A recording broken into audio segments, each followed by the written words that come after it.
पूर्वी दिल्ली में खुले पीयूसी सेंटर्स, मांग पूरी न होने पर दोबारा बंद हो सकते हैं पीयूसी सेंटर्स। डीपीडीए के आदेश पर बंद हुए थे सेंटर्स।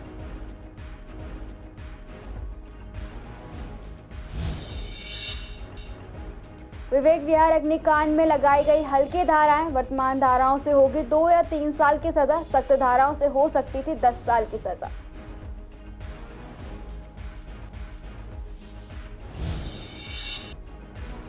पुलिस ने ऑटो लिफ्टर को किया गिरफ्तार, सीसीटीवी फुटेज के माध्यम से सुलझा चोरी का मामला, आरोपी के पास से मोटरसाइकिल और स्कूटी बरामद।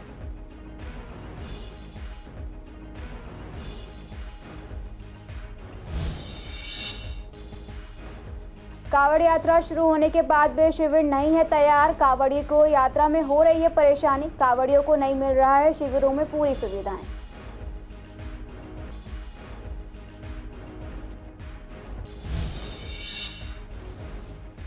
गीता कॉलोनी पुलिस ने बदमाश को किया गिरफ्तार, नशे की लत को पूरा करने के लिए करता था चोरी, आरोपी के पास से 2 स्कूटी बरामद।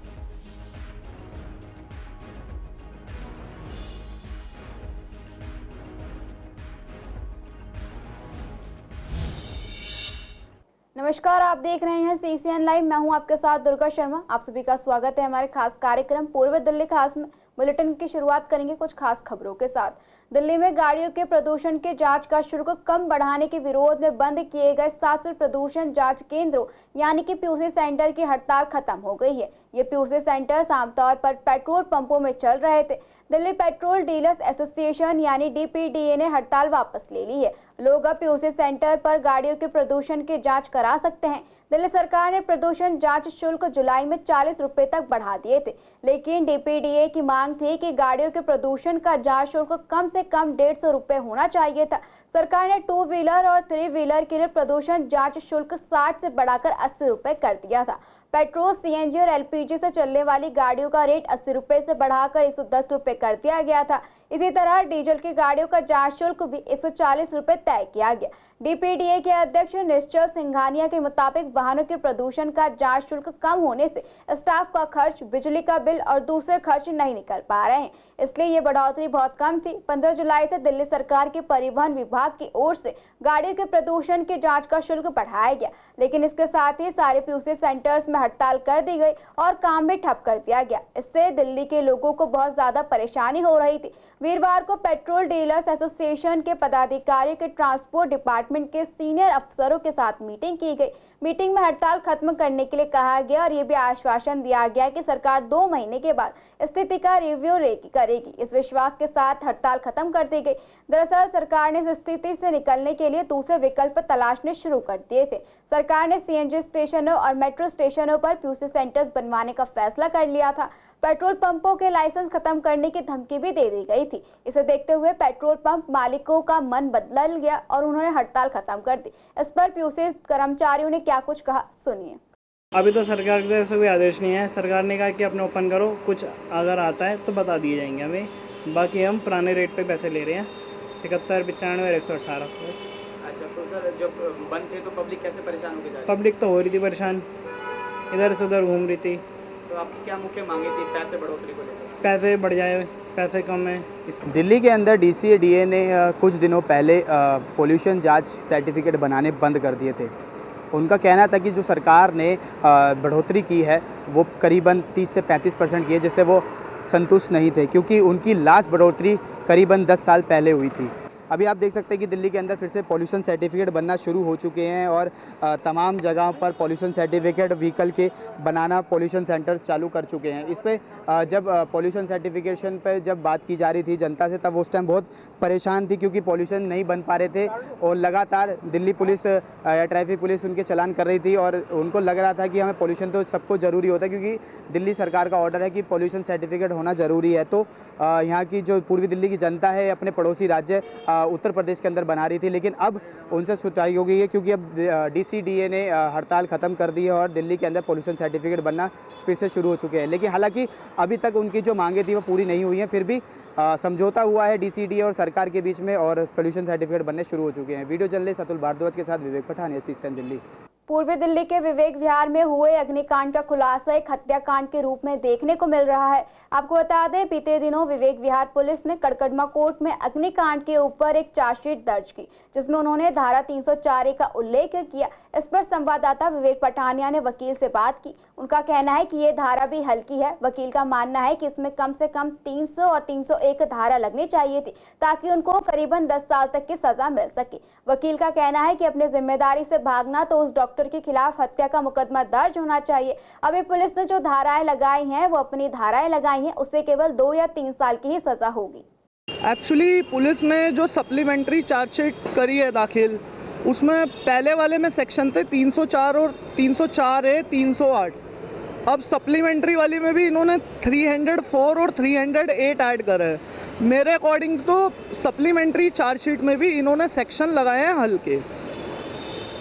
इसमें जो मैं कहना चाहता हूँ, इसमें सेक्शन 301 या 300 ऐड करना चाहिए उन 2 डॉक्टर्स के खिलाफ जो अपनी जिम्मेदारी समझ के बिना जिम्मेदारी के भाग गए थे वहाँ से, और सब मतलब जो बच्चों को जलता पूरे उसमें छोड़ गए थे पूरे नर्सिंग होम में, और अपनी जिम्मेदारी ना समझ के वहाँ से भाग गए थे, जिनकी वजह से ये इंसिडेंट की कॉल भी लेट हुई हाफ एन आवर।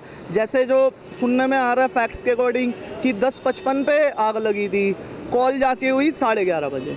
तो पुलिस के जो 2 डॉक्टर्स थे जो 2 फरार हुए थे, उनके खिलाफ सेक्शन 300 301 लगना चाहिए। सर 300 301 में क्या सज़ा हो सकती है उन लोगों को? सेक्शन 300 301 में ऑलमोस्ट जो सज़ा है, जैसे कल्पेबल होमिसाइड कई बार दिखाता है मर्डर वाला, तो उसमें अराउंड 10-12 ईयर्स की सज़ा है। जो अभी इन्होंने सेक्शन लगाए हैं 308 है या 308, उसमें 2-3 ईयर्स की सज़ा दिखा रखी है। तो मेरे अकॉर्डिंग पुलिस अभी भी चार्जशीट में हाई सेक्शंस जो हार्ड सेक्शंस हैं वो उन क्रिमिनल्स पर नहीं लगा रही। लाइसेंस तो रद्द होना चाहिए, क्योंकि आप इतनी छोटी सी जगह में इतना बड़ा नर्सिंग होम चला रहे हैं। अब मान लो जिस भी 7-8 फैमिलीज या जितने भी बच्चों की डेथ हुई, उन फैमिलीज ने तो अपने परिवार के चिराग खो दिए ना। एट द एंड क्या हुआ, खाली वो बंद भी नहीं हुआ और डॉक्टर्स पे इतनी हल्की धारा लगा रहे हैं। तो मेरे अकॉर्डिंग हार्ड से हार्ड धारा लगे, सेक्शन 300 और 301 बनता है। जब वो इंटेंशनली भागा ना, डॉक्टर साहब इंटेंशनली भाग गए, उन्होंने अपना कॉल भी नहीं करा, जो भी 7, 8, 10 जितने भी वहाँ मासूम बच्चे थे उन सबको मरने के लिए छोड़ गए। तो इसमें सेक्शन 300 301 ज़रूर लगना चाहिए। पूर्वी जिला थाना गाजीपुर की टीम ने एक ऑटो लिफ्टर को गिरफ्तार किया। आरोपी के पास से मोटरसाइकिल और एक स्कूटी बरामद हुई है। गिरफ्तार आरोपी की पहचान राजवीर कॉलोनी निवासी लखन के रूप में की गई। दरअसल थाना गाजीपुर में एक शिकायत दर्ज हुई थी, जहां शिकायतकर्ता विजय ने बताया कि smart wind park Mayur Vihar phase 3 में उसका मोटरसाइकिल चोरी हुआ है, जिसके बाद गाजीपुर थाना पुलिस ने मामला दर्ज कर जांच शुरू की। टीम ने सीसीटीवी फुटेज की जांच कर जानकारी इकट्ठा की। टीम ने एक संदिग्ध की पहचान की और आरोपी को राजवीर कॉलोनी गली नंबर 3 से गिरफ्तार कर लिया। बता दें, आरोपी के कब्जे से शिकायतकर्ता की मोटरसाइकिल बरामद हुई है। पूछताछ के दौरान आरोपी लखन ने कई अन्य 2 वाहन चोरी के मामलों में शामिल होने की बात कबूली। 22 जुलाई से कावड़ यात्रा की शुरुआत हो चुकी है। इस दौरान कावड़ियों के लिए 10 दिनों तक शिविर लगाए जाते हैं, जिसमें कावड़िए रुककर आराम करते हैं और अपनी यात्रा को आगे बढ़ाते हैं। लेकिन इस बार अभी तक कई कावड़ शिविर ऐसे हैं जो पूरी तरह से बनकर तैयार नहीं हुए हैं। हम बात कर रहे हैं पूर्वी दिल्ली के झिलमिल इलाके की, जहां पर कई शिविरों की तैयारी अब शुरू की जा रही है। अगर बात करें दिल्ली यूपी बॉर्डर पर लगने वाले शिविरों की, तो यहाँ लगभग सभी तैयारियां पूरी हो चुकी हैं। इसी को लेकर हमने शिविर में मौजूद कावड़ियों से बात की। उनका कहना है कि अब तक यही कैंप है जहां उन्हें ऐसा सारी सुविधाएं देखने को मिली, जहां पर खाने की व्यवस्था से लेकर दवाइयों और नहाने की सभी सुविधाएं उपलब्ध हैं। बता दें, शिविर में आप विधायक रामनिवास गोयल भी मौजूद रहे। उन्होंने कहा कि बीजेपी कावड़ियों के लिए एक कैंप नहीं लगाती है और ना ही उन्हें कोई सुविधा देती है। दिल्ली सरकार सीसीटीवी कैमरे से लेकर मेडिकल फैसिलिटी तक इन कैंपों में मुहैया करवाती है। ये 28 साल हो गए इसको लगते हुए, 28वां कैंप है हमारा। और इसी दिल्ली यूपी बॉर्डर शिव कावड़ सेवा समिति और हमारे यहाँ के मेन संयोजक दिल्ली विधानसभा स्पीकर श्री रामनिवास गोयल जी हैं, और इनके कर कमलों द्वारा ये सारा व्यवस्था चलती है। यहाँ पे पूरी व्यवस्था है, आप देखेंगे तो आपको पूरी व्यवस्था नज़र आएगी। चाय पानी नाश्ता पीना सब कुछ है यहाँ पे ऑलरेडी। ये हमारा कल शुरू होना था, हमने कल से शुरू कर दिया है। ये कावड़िए 2-3 से इतने आ रहे हैं 100 बोले, कम से कम 100 बोले दिन रात आ रहे हैं, डेली आ रहे हैं 2 दिन से। और ये सही कावड़ियाँ हैं और इन्होंने 125 किलो जल जो लेकर के आ रहे हैं। ये चलेगा आपके 2 अगस्त तक। 2 अगस्त को समापन है शाम को 6 बजे। अभी 100-150 कावड़ी रोज़ के आ रहे हैं 24 घंटे में। सारा अंदर खाने पीने की व्यवस्था सब चल रही है। खाना पाना कल से चालू हो गया। वो कल 26 तारीख को शुक्रवार सुबह 9 बजे से। हाँ जी, ये मंदिर लगेगा, मंदिर के सामने उधर मंदिर लगेगा और यहाँ भजन संध्या भी 3 दिन लास्ट में लगातार चलती है। कांवड़ कैंप 24 तारीख को यमुना विहार का उद्घाटन था। कांवड़ कैंप तैयार है। हमारा 26 का उद्घाटन है, कल तैयार है। कौन सा ऐसा कैंप है जो तैयार नहीं है? सबके सब तैयार हैं। फैसिलिटीज दिल्ली सरकार, केजरीवाल सरकार पूरा पंडाल फ्री देती है। बोलों के लिए सारे तखत गद्दे फ्री देती है, शौचालय फ्री देती है, पानी फ्री देती है, सारी चादरें सब कुछ फ्री देती है। कांवड़ समिति का काम है भोलों की सेवा करना, उनको भोजन प्रोवाइड करना। मेडिकल एड दिल्ली सरकार देती है, केजरीवाल सरकार देती है। मैम ये जो दिल्ली यूपी के बॉर्डर पे है, यहाँ पर ये पहला कैंप हमें पूरे रास्ते में पहला कैंप मिला है। यूपी वगैरह में कहीं पर भी कैंप नहीं है। अच्छा, यहाँ पे फैसिलिटी क्या क्या मिलती है? मैम फैसिलिटी यहाँ में खाने की मिल रही है, आराम की मिल रही है और मेडिकल की मिल रही है। कैमरे वगैरह भी लगे हैं? कैमरे है, सिक्योरिटी है, बट थोड़ी बहुत चोरी हो रही है मैम, वो कोई भी नहीं रोक सकता क्योंकि दिल्ली की पुलिस में और यूपी की पुलिस में ज़मीन आसमान का फ़र्क है। तो बढ़िया है, इधर की पुलिस बिल्कुल निकम्मी है। हम भी लालची पे आधा कहीं भी हो रहे हैं ना, एक्सीडेंट हो रहे हैं, भोले के कुछ भी हो रहा है ना, कोई सुविधा नहीं करती पुलिस वाले। अभी भी एक बंदे को मार के चला गया गाड़ी वाला। 22 जुलाई से दिल्ली में कांवड़ यात्रा शुरू हो चुकी है। ऐसे में कांवड़ियों का आना जाना भी लगातार जारी है। फिलहाल मैं मौजूद हूँ दिल्ली यूपी बॉर्डर पर बने इस शिविर में, जहाँ पर आपको दिखाना चाहूँगी कि व्यवस्था तो है लेकिन अभी भी कहीं ना कहीं यहाँ पर तैयारियाँ जो हैं चल रही हैं। यहाँ पर आप देख सकते हैं सैकड़ों जो कांवड़ी है वो मौजूद हो चुके हैं। कांवड़ियों को दिल्ली आना था 26-27 तारीख तक में, लेकिन उससे पहले ही कई कांवड़िए जो है कैंपों की तरफ रुख करने लगे हैं। हालांकि कई कांवड़ शिविर ऐसे भी हैं जिनकी अभी तक सिर्फ शुरुआत की गई है। वहाँ पे केवल टेंट लगे हुए हैं, व्यवस्था वहाँ पर पूरी नहीं है। लेकिन इस कैंप में काफ़ी कुछ व्यवस्था देखने को मिल रही है। खाने की व्यवस्था यहाँ पर मिल रही है कांवड़ियों को। साथ ही साथ यहाँ पर जो है खुद विधायक रामनिवास गोयल भी मौजूद हैं, जिन्होंने बताया कि दिल्ली सरकार की तरफ से CCTV कैमरा हो, सिक्योरिटी हो, हर तरह की व्यवस्था की जा रही है यहाँ पर। और कल जो है यहाँ पर उद्घाटन होना है, हवन होगा, उसके बाद से एक नॉर्मल तरीके से जो यहाँ पर शिविर शुरू हो जाएगा। कांवड़ियों का भी ये मानना है कि इस कैंप में व्यवस्था काफ़ी अच्छी है, सभी सुविधाएं उनको मिल रही है। लेकिन अगर बात करें बाकी जगह के जो कैंप है उनमें व्यवस्था कहीं ना कहीं अभी कम नज़र आती है, क्योंकि वो कैंप जो है कुछ 4 या 5 दिन के लगते हैं, लेकिन ये कैंप जो है 8 से 10 दिन के बीच में लगने वाला है, जिसका लोग और साथ साथ कांवड़िए जो भी काफ़ी लुत्फ उठा रहे हैं। कैमरा पर्सन ललित कुमार के साथ सोनिया शर्मा, CCN। शादरा जिला गीता कॉलोनी पुलिस ने एक बदमाश को गिरफ्तार किया। आरोपी के पास से 2 स्कूटी बरामद की गई है। गिरफ्तार आरोपी की पहचान न्यू गोविंदपुरा जगतपुरी निवासी लक्ष्य शर्मा के रूप में हुई। मिली जानकारी के मुताबिक थाना गीता कॉलोनी ASI अनप और कांस्टेबल दीपक इलाके में गश्त कर रहे थे। जब टीम शाम को झील टांगा स्टैंड गीता कॉलोनी के पास पहुंची तो उन्हें झील चौक की तरफ से एक व्यक्ति स्कूटी में आता हुआ दिखाई दिया, जिसने पुलिस टीम को देखकर भागने की कोशिश की। संदेह होने पर संदिग्ध को पकड़ लिया गया। आरोपी द्वारा चलाई जा रही स्कूटी चोरी की पाई गई। बता दें, पूछताछ में आरोपी लक्ष्य शर्मा ने बताया कि वो नशे की लत को पूरा करने के लिए चोरी को अंजाम देता था। पूर्व दिल्ली के थाना पटपटगंज इंडस्ट्रियल एरिया की पुलिस टीम ने 3 शातिर चोरों को गिरफ्तार किया। आरोपी के पास से चोरी हुआ मोबाइल फोन में बरामद कर लिया गया है। गिरफ्तार आरोपी की पहचान शिवम यादव, राशिद और आशिफ के रूप में की गई है। मिली जानकारी के मुताबिक आनंद विहार ISBT से शिकायतकर्ता नीरज कुमार का फोन चोरी हुआ था। दरअसल शिकायतकर्ता गांव से लौटकर अपने ऑफिस जाने के लिए आनंद विहार ISBT में फुटओवर ब्रिज के नीचे बस का इंतजार कर रहा था। इस दौरान 2 लड़के उसके पास आए और उससे बातचीत करने लगे, जबकि तीसरा लड़का उसके पीछे खड़ा था। शिकायतकर्ता ने अपनी पैंट की जेब से सरसराहट की आवाज सुनी और जांच करने पर पाया कि उसका फोन गायब हो चुका था। तीनों लड़के जल्दी से घटनास्थल से भागने लगे। शिकायतकर्ता ने उनका पीछा किया। उसी समय इलाके में कुछ पुलिसकर्मी गश्त कर रहे थे। उन्होंने शिकायतकर्ता को 3 संदिग्धों के पीछे भागते हुए देखा तो उन्होंने भी तेजी से उनका पीछा किया और महाराजपुर चेक पोस्ट पर संदिग्धों को पकड़ लिया। आरोपी की तलाशी लेने पर उनके कब्जे से चोरी का मोबाइल फोन बरामद कर लिया गया। पुलिस ने मामला दर्ज कर आगे की जांच कर रही है। शादरा जिला थाना कृष्णा नगर की पुलिस ने एक शातिर चोर को गिरफ्तार किया। आरोपी के कब्जे से एक मोबाइल फोन बरामद किया गया है। गिरफ्तार आरोपी की पहचान पुराना सिलमपुरी निवासी नदीम के रूप में की गई। आरोपी नदीम कुख्यात अपराधी है और पहले भी 10 मामलों में शामिल रहा है। थाना कृष्णानगर में 23 जुलाई 2024 को एक शिकायत दर्ज कराई गई थी। शिकायतकर्ता ने बताया कि 23 जुलाई को 2 बजे के करीब शिव मंदिर ईस्ट टोल सीलमपुर में चोरी हुई थी, जब शिकायतकर्ता ने अपने घर के लिए जा रहा था। मामले की जांच थाना कृष्णानगर के एसएचओ मुकेश राणा की देखरेख में एक टीम का गठन किया गया। टीम ने घटनास्थल के सीसीटीवी फुटेज का विश्लेषण किया। फुटेज शिकायतकर्ता को भी दिखाए गए, जबकि शिकायतकर्ता ने चोर की पहचान की। अपराधी की लोकेशन का पता लगाने के लिए स्थानीय मुखबिरों को सक्रिय किया गया। सूचना और सीसीटीवी फुटेज के विश्लेषण के आधार पर पता चला कि अपराधी इलाके में घूम रहा था। टीम ने इनपुट मिलने के बाद जाल बिछाया और आरोपी नदीम को कौशिकपुरी पुराना सीलमपुर से गिरफ्तार किया। उसके पास से चोरी का मोबाइल फोन बरामद कर लिया गया। मामले में आगे की जांच की जा रही है।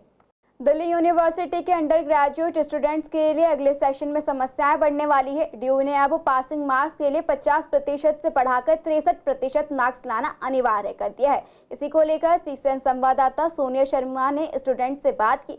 स्टूडेंट्स का कहना है कि ये काफ़ी गलत तरीका है, बच्चों पर एक्स्ट्रा बोझ डाला जा रहा है। स्टूडेंट्स कॉलेज में सिर्फ पढ़ाई नहीं करते, अन्य एक्टिविटीज़ में भी हिस्सा लेते हैं और अन्य स्पोर्ट्स पर भी भाग लेते हैं। इससे स्टूडेंट्स को काफ़ी दिक्कतें होंगी। ड्यू को इस पर एक बार सोच विचार करने की ज़रूरत है।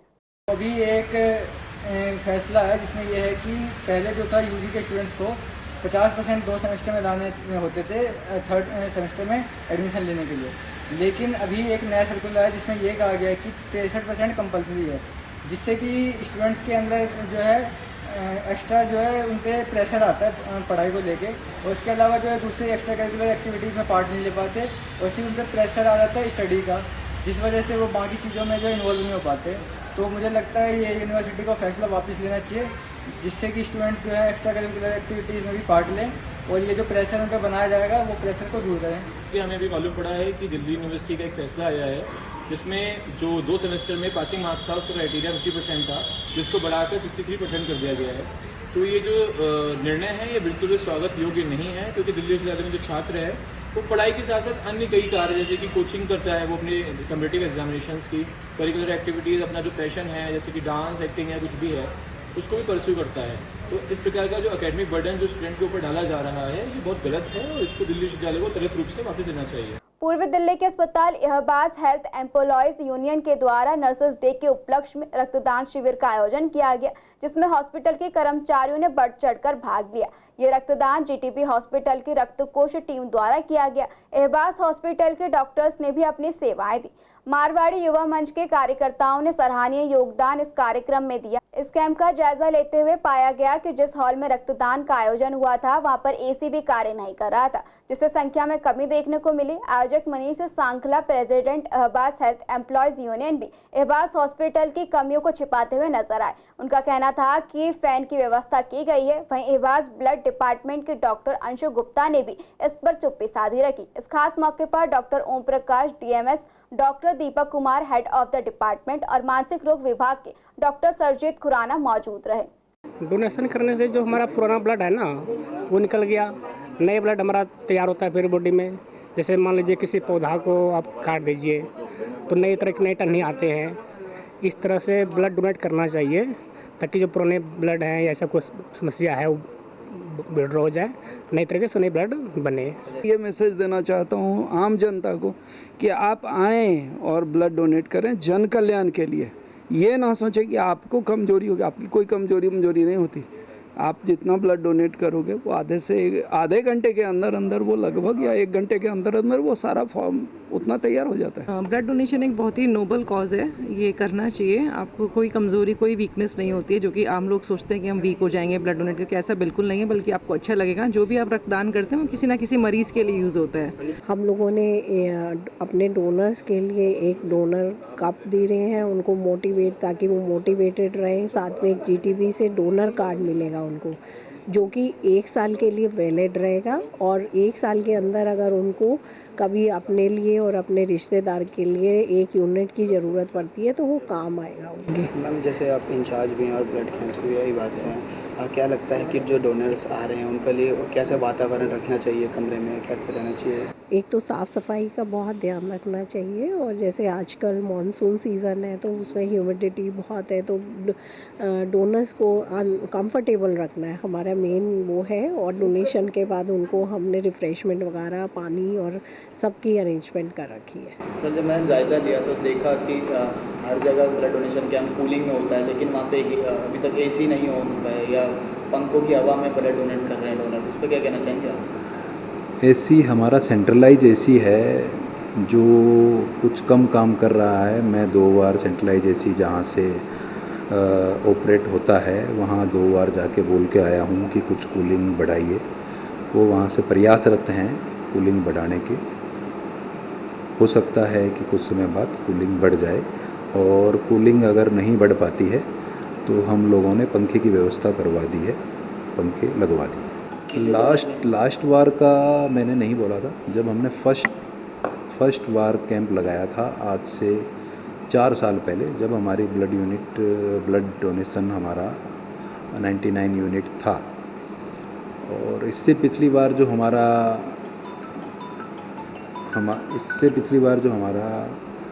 ब्लड डोनेशन रहा वो 49 यूनिट रहा। 2-3 घंटे के लिए हमने कैंप लगाया था क्योंकि व्यवस्था नहीं हो पाई थी। इस बार थोड़ी सी लोगों में, एक तो आज सुबह बारिश हो गई है ना, उस कारण से बहुत से कर्मचारी हैं जो यहाँ पे ब्लड डोनेट करते हैं, तो बहुत सारे कर्मचारियों ने छुट्टी ले ली है इस कारण से। दूसरा, एक मैसेज जो डोनर ब्लड दे के जा रहा है वो भी अंदर जाके एक मैसेज दे रहा है कि वहाँ पे गर्मी बहुत ज़्यादा है। इस कारण से थोड़े डोनरों में ब्लड डोनेट करने का रुझान इस बार कम है। तो भी मेरा अनुमान ये है कि कम से कम भी हम इस बार भी 50 यूनिट ब्लड डोनेट करवाएंगे। पूर्वी दिल्ली के नगर निगम पार्कों की हालत काफी खराब है। हम बात कर रहे हैं गगन विहार में निगम के पार्क की, जहां मलबे का ढेर लगा हुआ है और गंदगी का भी अंबार लगा हुआ है। पार्क की जर्जर हालत को लेकर सीसीएन संवाददाता सोनिया शर्मा ने लोगों से बात की।